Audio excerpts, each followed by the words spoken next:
Martial arts have a long history in cinema, across multiple industries across the world, including South Korea. Over the years, martial arts have been an integral part of a multitude of Korean action films, from Arahan to The Man from Nowhere. Among the best to take this direction is The Killer. Upon its limited release in the US and worldwide, The Killer was not very successful at the box office. However, it gained critical and audience success due to its phenomenal action and cinematography, turning it into an all-time classic and one of Korea's best martial arts movies. Following a retired hitman looking after his friend's daughter, the action throughout The Killer is both exciting and realistic in the world.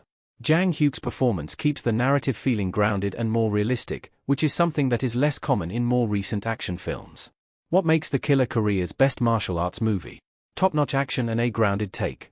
Jang Hyuk, with blood splattered on his face, stares at the ground intensely.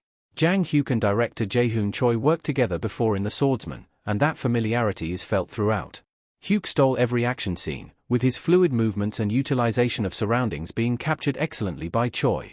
In addition, the action was kept very realistic, with most of it being done through hand-to-hand combat or handguns. It gave the movie a more genuine feeling, keeping it grounded and allowing its characters to react as if it were real. The cameras focused on showing as much detail as possible, allowing the audience to see all the pain being inflicted. This movie doesn't immediately get into the action, as it takes time to build up the emotional story between Hyuk's Bang Ji-lang and Seo Young Lee's Kim Yoon-ji. Despite not being related to each other, Bang takes his promise to keep Kim safe very seriously, showing the bond between them. By spending more time with them before jumping into all of the fighting, you gain a better sense of why these things are happening and care for the characters a bit more.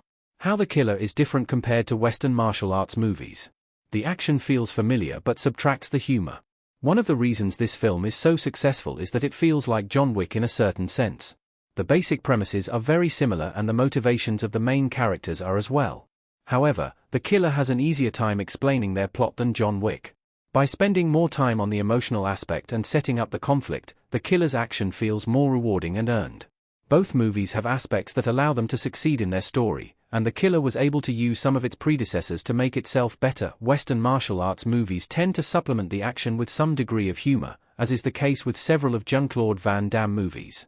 The Killer, however, has no need of light-hearted moments. It focuses more on the characters and their motivations, setting up a genuine bond before jumping into the fight sequences. While a few laughs here and there wouldn't hurt, this leans more towards an action thriller like Kill Bill. The focus on action and story separates The Killer from the new trends, but the lack of comedy helps keep the focus clear and makes the movie that much better.